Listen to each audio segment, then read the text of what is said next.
아니하리라 하신지라. 하나님이 하신 말씀, 하나님께서 야곱에게 하신 말씀, 내가 너와 함께 있겠다 라고 말씀하신 이 말씀을 야곱은 기억하고 그대로 인용하고 있습니다. 하나님이 나와 함께 계셔서 내가 가는 이 길에서 나를 지키시고, 이 무슨 말입니까? 지금 브엘세바를 떠나서 지금 베델까지 왔지만 이 베델에서 하란까지 가려면 아직까지 800km 이상을 가야 됩니다. 굉장히 먼 거리가 남았습니다. 그 먼 거리를 가는 동안 여러분 치안이 좋지 않습니다. 강도를 만날 수 있습니다. 도둑들을 만날 수 있고요, 위험한 맹수를 만날 수도 있습니다. 사실 내가 이 브엘세바를 떠나서 하란까지 갔다가 무사히 돌아오리라 보장을 할 수가 없습니다. 보장을 할 수 없습니다. 강도를 만날 수 있고 맹수를 만나 내 생명이 어떻게 될지 모릅니다. 그런 가운데, 실질적인 위험한 상황 가운데 야곱이 고백합니다. 하나님 나와 함께 계셔서 내가 가는 이 길에서 나를 지키시고 먹을 떡과 입을 옷을 주시어 내가 평안히 아버지 집으로 돌아가게 하시오며. 그 다음 보십시오. 내가 어떻게 하겠다라는 서원, 결단의 고백이 나오는데, 첫 번째가 뭐냐, 21절입니다. 뒷부분에 여호와께서 나의 하나님이 되실 것이요, 여호와께서 나의 하나님이 되실 것이요. 지금 우리 한글 성경은 이렇게 번역을 해놨기 때문에 좀 애매하기도 합니다. 여호와께서 나의 하나님이 되실 것이요 라고 되어 있는데, 이걸 원어에 충실해서 번역하면 이런 뜻입니다. 여호와는 나의 하나님이십니다 라는 고백입니다. 여호와는 나의 하나님이십니다 라는 고백을 지금 야곱이 하고 있는데요, 이 서원은 여호와를 자신의 하나님으로 모시고 평생 섬기며 살겠다라는 의지의 표현이자 신앙 고백입니다. 왜 이런 고백을 하느냐? 이유가 있죠. 여호와는 나의 하나님이십니다 라는 고백을 처음으로 서원하면서 하고 있는데, 이 배경이 있습니다. 자, 야곱의 아버지가 누구냐면 이삭입니다. 이삭의 아버지는 아브라함이죠. 그러니까 이제 야곱의 입장에서 보면 이 이삭이 아버지고 할아버지는 아브라함입니다. 이 아브라함 할아버지가, 아브라함이 이삭을 낳을 때가 100세입니다. 100세. 자, 그러면 나이 계산 한번 해보십시오. 아브라함의 100세에 이 이삭은 1살이고요, 이 이삭이 결혼을 해서 40세에 결혼해서 60세에 야곱을 낳습니다. 60세에. 그러면 자, 60세, 이삭이 60세 때에 야곱은 1살입니다. 그러면 야곱이 태어났을 때 아브라함은 몇 살이냐? 160살이 되겠죠? 160살. 간단합니다. 160살. 근데 이 야곱이 태어났을 때 할아버지 아브라함은 160살이 되는데, 이 할아버지 아브라함이 몇 세에 죽는가? 175세에 죽습니다. 그럼 할아버지 아브라함이 175세에 죽을 때 손자 야곱은 몇 살이요? 15살이 됩니다. 15살. 그러니까 여러분, 나이적으로 계산해 보면 이 야곱이 아버지와 할아버지 아브라함과 15년을 같이 사는 것입니다. 여러분, 우리 교회도 지금 할아버지 할머니들이 많이 계시잖아요. 요즘 손자 손녀 보시는 재미로 이렇게 보시는 분들이 많이 계시는데, 특별히 할아버지가요, 아직 저는 손자 손녀를 안 키워봐서 모르겠습니다만, 할아버지 할머니들의 말을 이해하면 이 손자 손녀는 자식들하고 또 다르답니다. 키우는 게. 이 할아버지 아브라함이 160세에 손자 야곱이 그렇게 기다리던 손자가 태어난 거예요. 160세의 손자가 본 거예요. 그래서 이 115년 동안 함께 사는 거예요. 그 할아버지 아브라함이 이 야곱이 15세까지 자랄 동안 함께 살면서 무슨 이야기를 해줬을까요? 굉장히 중요한 이야기들을 많이 해주었을 것입니다. 할아버지 아브라함 입장에서 손자 야곱에게 해주었던 이야기들을 우리 충분히 짐작해 볼 수 있습니다. 어떤 이야기를 해주었을까? 손자 야곱에게 이야기를 합니다. 할아버지 고향이 여기야? 할아버지 고향 여기가 아니야. 할아버지 고향은 저기 갈대오르라는 곳인데, 거기에서 할아버지가 75세 때 하나님이 할아버지에게 명령을 말씀하셨어. 본토 친척 아비 집을 떠나서 하나님이 말씀하시는 곳으로 가라고 해서 그 고향 땅을 떠나 여기까지 오게 된 거야. 하나님께 처음 소명을 받았을 때 그 놀라운 일, 고향 친척, 본토 친척을 떠나서 하나님이 말씀하신 이곳까지 갈 바를 알지 못하고 떠나왔던 그 아브라함의 여정을 말 안 해줬겠습니까? 또한 아브라함이 있을 동안에 가나안에 들어와서 이 롯, 소돔과 고모라를 하나님이 멸하실 때에 이 롯은 이 야곱의 입장에서 누구겠습니까? 족보 관계를 잘 보면, 야곱의 입장에서 롯은 작은 아버지가 됩니다. 작은 아버지가. 그러니까 이 소돔과 고모라가 멸할 때 아브라함이 중보기도를 하잖아요. 하나님 의인 50명이면요 45명이면 40명이면 30명이 20명이 10명이 결국 의인 10명이 없어서 그 소돔과 고모라에 하늘에서 불이 내려 유황비가 내려서 그 성이 다 멸할 때 작은 아버지 롯만 가족들과 도망온 그 이야기를 안 해줬겠습니까? 얼마나 두렵고 떨린 하나님인지 안 얘기해 줬겠습니까? 특별히 빼놓을 수 없는 이야기가 있죠. 할아버지 아브라함이 아버지 이삭을 번제로 드리는 이야기 안 해줬겠습니까? 그 중요한 이야기를 안 해줄 리는 만무합니다. 할아버지가 이야기를 합니다. 손자 야곱에게, 야곱아 너희 아버지 죽을 뻔했다. 하나님이 이 할아버지에게 너희 아버지를 번제로 드리라는데 얼마나 마음에 갈등이 있었는지 몰라. 너희 아버지 어릴 때 너희 아버지를 데리고 와서 그 모래사에서 칼을 들어 내리치려고 할 때 그때 얼마나 아빠의 마음, 하나님이 예비해 주셨던 그 예비하신 그 모든 이야기, 아버지 이삭을 번제로 드려야만 했던 그 이야기들을 안 해줬겠어요? 그런 이야기들을 이 야곱은 할아버지로부터 듣고 자랐을 것입니다. 지금까지 야곱에게 있어서 하나님은 누구의 하나님이었는가? 할아버지 아브라함의 하나님이었고 아버지 이삭의 하나님이었습니다. 그런데 지금 이 고백, 여호와께서 나의 하나님이 되실 것이요라는 이 고백은 하나님이 더 이상 할아버지 아브라함의 하나님이 아니요 아버지 이삭의 하나님이 아니라 하늘과 땅을 지으신 그 하나님이 바로 나의 하나님으로 내가 모시고 나의 하나님으로 섬기며 살겠다라는 결단의 고백이 바로 이 고백입니다. 여호와께서 나의 하나님이 되실 것이요. 저는 야곱의 이 서원의 고백에 참으로 많은 도전을 받습니다. 나에게 있어서 하나님은 과연 누구의 하나님인가? 지금까지 야곱에게 있어서 하나님은, 오늘 이 사건, 베델 사건이 있기 전에 야곱에게 있어서 하나님은 할아버지 하나님이었습니다. 아버지 이삭의 하나님이었습니다. 나와는 상관이 없었습니다. 그런데 웬걸요, 베델에서 하나님이 내가 너와 함께 하겠다, 내가 너를 떠나지 않겠다, 하나님을 만난 다음에 첫 번째 고백이 뭐냐? 서원이 뭐냐? 여호와를 나의 하나님으로 모시고 살겠다라는 믿음의 고백을 하고 있다는 사실입니다. 사랑하는 성도 여러분, 여러분에 있어서 하나님은 누구의 하나님이십니까? 정말 나의 하나님으로 믿으십니까? 믿어지십니까? 하나님이 나의 하나님으로 믿어지는가? 내가 나의 하나님으로 고백할 정도로 그런 친밀감과 인격적인 만남과 진짜 나의 하나님으로 고백할 수 있는 그런 하나님과의 만남이 있었는가? 하나님이 아직까지 부모님의 하나님으로, 어떤 믿음 좋은 사람의 하나님으로 여기고 있지는 않는가라는 것입니다. 하나님께서 오늘 이 밤에 우리에게 물으실지도 모릅니다. 나는 지금까지 누구의 하나님이었니? 정말 내가 너희 하나님이 맞니? 하나님이 물어보실지 모릅니다.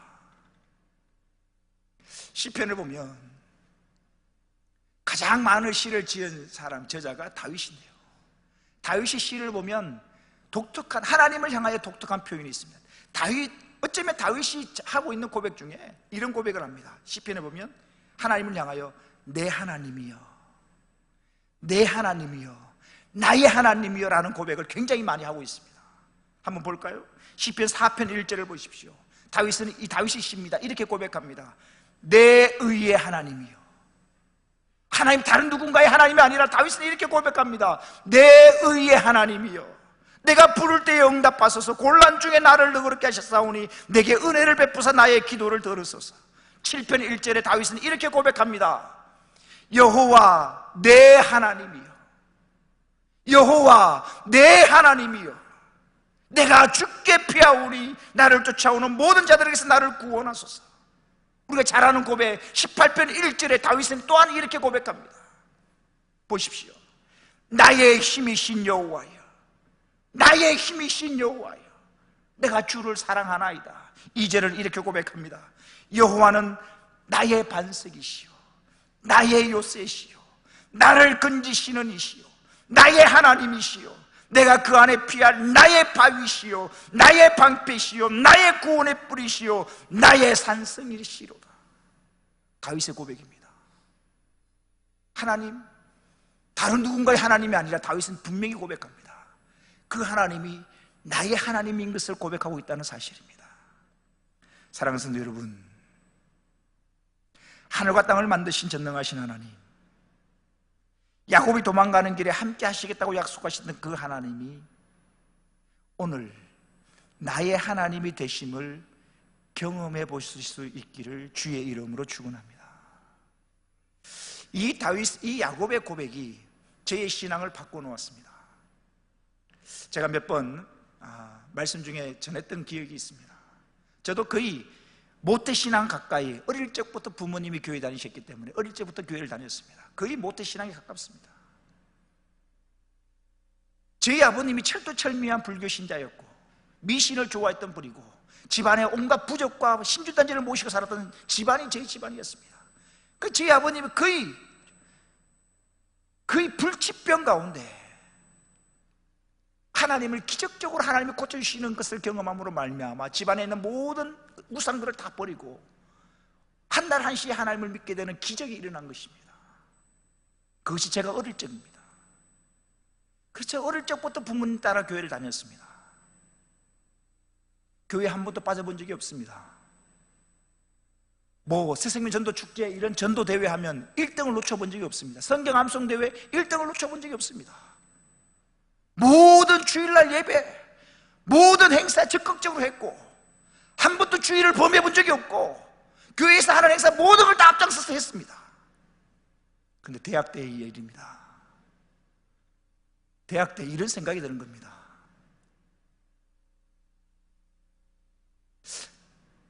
하나님이 누구의 하나님일까? 내가 과연 내가 나의 하나님일까? 내가 나의 하나님으로 믿고 고백하고 섬기고 있는가? 부모님 때문에 교회에 나오는 것은 아닐까? 그러면서 기도가 되어집니다. 하나님, 진짜 나의 하나님이시라면 내가 하나님을 만나보고 싶습니다. 나의 하나님으로 만나보고 싶습니다. 나를 만나 주십시오. 더 이상 아버지의 하나님으로, 부모님 때문에 교회 가는 신앙이 아니라 나의 하나님으로 만나고 나의 하나님 때문에 내가 예배할 수 있도록 하나님 나를 만나 주십시오.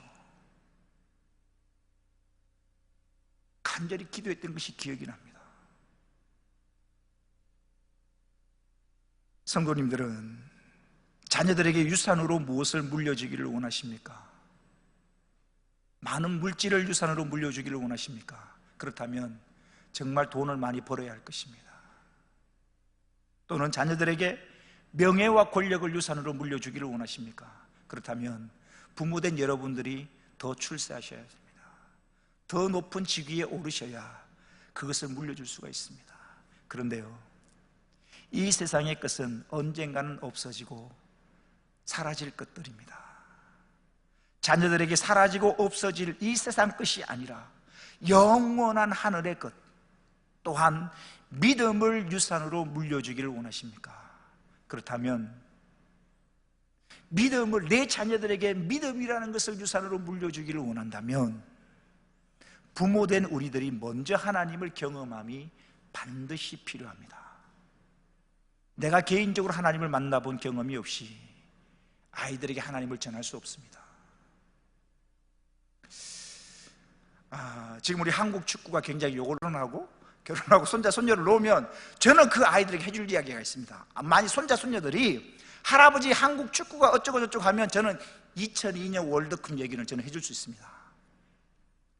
손자 손녀들에게 2002년도의 월드컵 이야기를 해줄 수 있습니다. 경험했기 때문입니다. 그런데 지금 우리 2002년 이후에 태어난 우리 예리가 제일 어린 것 같은데, 예리는 2002년 월드컵에 대해서 교과서로서는 배웠을지 몰라도 감격이 없습니다. 감동이 없습니다. 저 아이는, 예리는 시집가서 아이를 놓다더라도 2002년 월드컵에 대해서 해줄 이야기는 없습니다. 무슨 이야기인가? 내가 직접 경험한 것과 책으로만 알고 있는 것은 감동이 다른 겁니다. 부모인 내가 먼저 하나님을 만나는 경험이 없다면 내 자녀들에게 확신 있게 예수 그리스도를 전할 수 없다는 이야기입니다. 그저 머릿속에서 알고 있는 지식적인 하나님을 가르칠 뿐입니다. 하나님이 나를 치료해 주신 경험이 없다면 아이가 아플 때, 몸이 아플 때 병원은 데려갈 수 있어도 기도해라 말할 수 없을 것입니다. 하나님이 나를 치료해 주신 하나님이 나를 고쳐 주신 경험이 있다면 아이가 아플 때 기도하라 말해 줄 수 있을 것입니다. 용광로 불 속에서 사드락과 메삭과 아벳느고와 함께 하셨던 그 하나님, 사자굴에서 다니엘을 보호해 주셨던 그 하나님, 문둥병을 고치시고 죽은 나사로를 살리셨던 그 주님이 바로 나의 하나님이심을 한 번만이라도 내가 경험해 본다면 우리의 신앙과 삶은 달라질 것입니다. 왜 이렇게 뜨거운 신앙이 아니라 미지근한 신앙, 아무런 감사하고 감격함이 없이 이런 신앙생활을 할까? 이유는 한 가지일 줄 모릅니다. 지금도 살아계신 그 하나님을 내가 만나보지 못했기 때문일 줄 모릅니다. 그 하나님을 내가 경험해보지 못하고 그 하나님이 나의 하나님 되심을 경험해보지 못했기 때문에 가슴이 냉랭한 것입니다. 여러분 생각해 보십시오. 내일 청와대에 우리가 초청이 돼서 대통령을 만나러 간다. 얼마나 가슴이 떨리겠습니까? 대통령 만나와서 악수 한번 하면 이 손 사진 찍고 대대로 그 사진을 갑으로 남기고 얼마나 가슴 감격과 감동이 있겠습니까? 한 나라의 대통령을 만나는 것도 그런 감동이 있을진데 창조주 하나님을 만났다면 그 감사와 감격이, 그 감동이 어찌 비교가 되겠습니까? 우리의 믿음 생활이 뜨겁지 아니한 이유 한 가지 이유일 것입니다. 창조주 하나님을 나의 하나님으로 만나보지 못했기 때문에, 그냥 지식적인 하나님으로 그쳐 있기 때문에 가슴이 냉랭한 것입니다.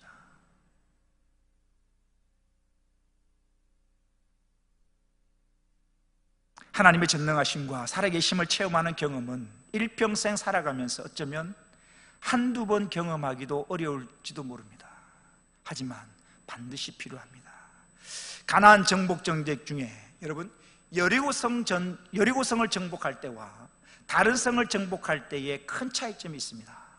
여리고성은 어떻게 정복하느냐? 하루에 한 바퀴씩 여리고성을 돌고 마지막 날 7째 날은 7바퀴를 돌고 야! 외치니까 성벽이 무너져서 승리를 했습니다. 하지만 여리고성이 아닌 다른 성들을 어떻게 점령했는가?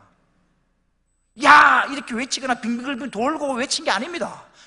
여리고성을 제외한 다른 모든 성들은 직접 칼을 들어야 되고 직접 죽음을 각오하고 싸워서 전쟁을 해서 쟁취했다는 사실입니다. 그러면 여러분 생각해 보십시오. 하나님이 다른 성들도 다른 많은 성들도 여리고 성들처럼 그렇게 정복하게 하면 사람이 죽을 일도 없고 피해도 없이 쉽게 이길 수 있잖아요. 왜 하나님은 여리고 성만 그렇게 점령하게 하시고 다른 성을 그렇게 하지 않았을까? 이유가 있습니다. 여리고성 점령할 때, 여리고성은 여러분 가나안 땅을 입성한 이스라엘 백성들의 첫 번째 치른 전쟁이 가나안 전쟁입니다. 전쟁을 처음 하는 것입니다. 가나안 땅에 들어왔습니다. 무기도 없습니다. 군사훈련 해보지 않았습니다. 전쟁을 어떻게 해야 될지 막막합니다. 두렵습니다. 그렇게 두려워하고 전쟁을 어떻게 치러야 될지 모르는 그들에게, 전쟁 초보생인 그들에게 첫 번째 전쟁, 이 여리고성을 점령할 때 하나님이 알려주십니다. 하루에 한 바퀴 돌고 마지막 날 7바퀴 돌고 외쳐라. 야! 무너지는 것입니다. 왜 여리고성 전투를 첫 번째 전투를 그렇게 했는가? 하나님은 이것을 교훈하기 위해서입니다. 사무엘상 17장 47절 저 뒷부분에 제일 뒤에는 왜 그러셨는가? 같이 한번 읽어볼까요? 시작. 또 여호와의 구원하심이 칼과 창에 있지 아니함을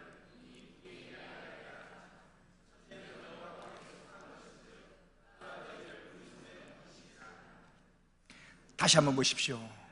또 여호와의 구원하심이 칼과 창에 있지 아니함을 이 무리에게 알게 하리라. 전쟁은 여호와께 속한 것인즉 그가 너희를 우리 손에 넘기시리라. 하나님은 이 교훈을 주기 위해서 여리고성 전투를 하나님이 특별한 은혜를 베푸신 것입니다. 전쟁은 좋은 칼이 있고 군사수가 많다고 이기는 게 아니라 전쟁은 여호와께 속한 것이다. 하나님이 이기게 하신다. 이것을 샘플로 보여주는 전쟁이 여리고성 전쟁입니다. 그래서 여러분 생각해 보십시오. 전쟁 한 번도 해보지 않은 민족이 좋은 무기도 변변치 않은 무기도 없는데 아무것도 없고 여리고성 삐글삐글 돌다가 외치니까 하나님 말씀에 순종해서 나가니까 성이 무너지고 승리한 것입니다. 전쟁은 내가 하는 게 아니라 하나님께 속한 것이고 하나님의 말씀을 따라갈 때 승리가 주어지는 것을 여리고성을 통하여, 여리고성 전투를 통하여 하나님이 가르쳐주고 계시는 것입니다. 그러니 이 여리고성 전투를 통하여 이스라엘 백성은 배운 것입니다. 전쟁 칼에 있지 않아. 전쟁 군사의 수에 있지 않아. 전쟁 여호와께 속한 것이야. 하나님이 도우시면 어떤 전쟁도 이길 수 있어. 강하고 담대한 첫 번째 전쟁을 통하여 전쟁이 하나님께 속한 것임을 가르쳐주기 위하여, 가르쳐주기 위하여 하나님이 특별한 은혜를 베푸셨던 것입니다. 그러니 두 번째, 세 번째, 네 번째 전쟁도 치를 수 있는 것입니다. 전쟁이 여호와께 속한 것임을 경험하고 나니 다른 전쟁 두렵지 않는 것입니다. 해볼 만한 것입니다. 마찬가지입니다. 우리의 생활 가운데 단 한 번만이라도 하나님을 경험함이 반드시 필요합니다. 야곱 일평생 생활 동안 이 베델의 경험은 오늘이 처음이자 마지막입니다. 야곱이 이런 베델에서 하나님을 만났던 이런 경험, 내가 너와 함께 할 것이다, 내가 너를 떠나지 않을 것이다, 길바닥에서 하나님이 만나주신 이 경험이 야곱 일평생 단 한 번입니다. 하지만 이 단 한 번 베델에서 하나님을 만났던 그 경험이 야곱의 생각을 바꾸어 놓았고, 야곱의 믿음을 바꾸어 놓았고, 야곱의 삶을 바꾸어 놓았던 것입니다. 하나님 나와 함께 하시는구나.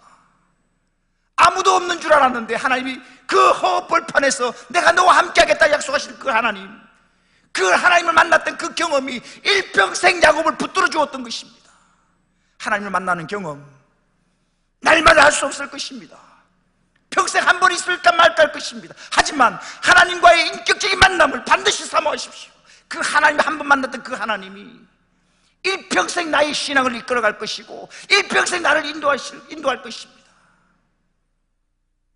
하나님을 만난 경험이 있다면 그 경험이 어려움을 이겨낼 수 있는 힘이 됩니다.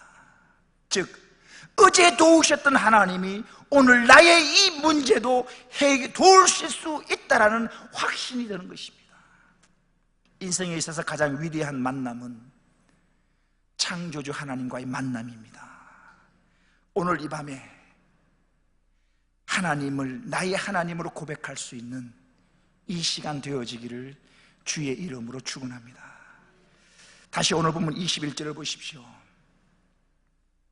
내가 평안히 아버지 집으로 돌아가게 하시오면 여호와께서 나의 하나님이 되실 것이요, 내가 기둥으로 세운 이 돌이 하나님의 집이 될 것이요, 하나님께서 내게 주신 모든 것에서 10분의 1을 내가 반드시 하나님께 드리겠나이다 하였더라.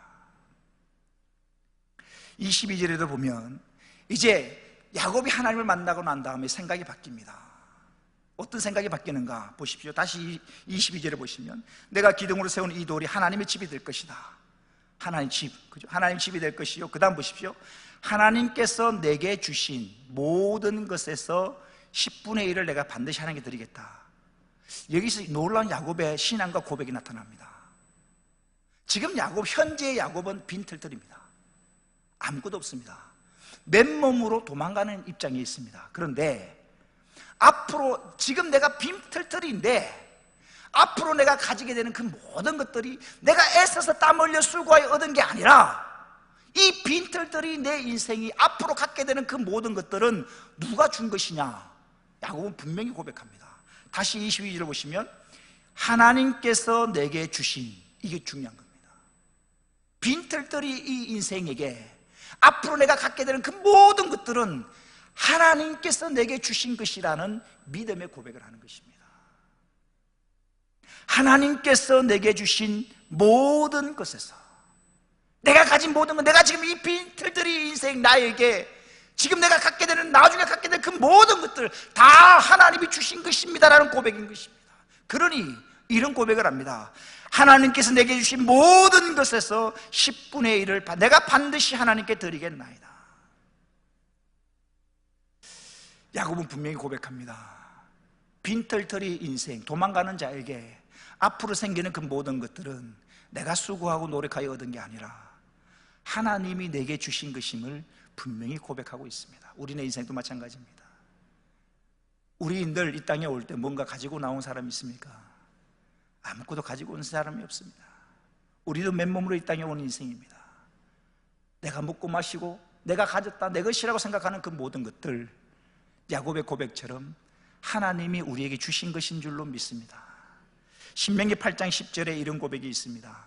네가 먹어서 배부르고 네 하나님 여호와께서 옥토를 너에게 주셨으므로 말미암아. 하나님이 옥토를 너에게 주셨다. 농사 짓고 포도를 거두고 수확을 거두고 그 모든 기반이 되는 그 옥토를 하나님께서 너에게 주셨다라고 성경은 고백하고 있습니다. 그러니 야곱은 고백하죠. 하나님께서 내게 주신 모든 것에서 10분의 1을 내가 반드시 하나님께 드리겠습니다. 자신에게 속한 모든 것이 다 하나님께로부터 왔다는 겸손한 신앙 고백의 행동입니다. 여기서 우리는 헌금의 기본 원칙이 하나님을 만난 것에 대한 감격과 연관되어 있다는 것을 발견할 수가 있습니다. 즉 11조는 우리의 믿음을 굳세게 하는 도구가 아니라 하나님과의 만남 가운데 나타나는 감사의 표현이 11조라는 것입니다. 말씀을 마칠까 합니다. 오늘 본문은 사실 제 신앙을 바꿔놓은 본문이기도 합니다. 지금까지 신앙생활을 해오면서 제 인생의 터닝 포인트가 되어졌던 본문 중에 한 본문이 오늘 이 본문입니다. 야곱의 고백입니다. 여호와께서 나의 하나님이 되십니다. 여호와는 나의 하나님이십니다라는 고백입니다. 사랑하는 성도 여러분, 과연 하나님을 누구의 하나님으로 알고 있습니까? 하나님이 나의 하나님 되심을 경험해 보지 않고서는 제대로 신앙생활 하기가 어렵다라는 사실입니다. 단 한 번만이라도 하나님의 전능하심, 하나님이 나의 하나님 되심을 경험할 때에 어떤 어려움을 만나더라도 신앙이 흔들리지 않을 수 있다는 사실입니다. 특별히 부모님들이 신앙생활을 하는 자녀들인 경우에, 지금 우리 여기에 우리 자녀들이 있는데요, 다 자녀들, 우리 지금 자녀들이 다 부모님들이 신앙생활 하잖아요. 부모님들이 신앙생활을 하는 자녀들인 경우에, 그러니까 믿음의 2세대, 3세들인 경우에 신앙생활이 아니라 한날이라. 아직까지 하나님이 살아계시며 그 하나님이 나의 하나님 되심을 한 번도 경험해 보지 못하셨다면 오늘 이 밤에 간절히 하나님을 찾고 구하십시오. 그러면 예레미야의 이 말씀처럼 반드시 하나님께서 만나 주실 것입니다. 하나님이 나의 하나님 되심을 꼭 한번 경험해 보기를 원합니다. 그렇다면, 그런 경험이 있다면 그 경험이 일평생 나를 붙들어 줄 것입니다. 나의 하나님 되심을 만나고 경험한다면 어떤 어려움을 만난다 할지라도 그 경험이, 하나님 만났던 그 한 번의 경험이 우리의 일평생의 삶 가운데 믿음에서 떠나지 아니하도록 우리를 지키고 보호해줄 것입니다. 사랑하는 성도 여러분, 하나님은 다른 누군가의 하나님이 아닙니다. 바로 여러분의 하나님이신 줄로 믿습니다. 기도하겠습니다. 하나님,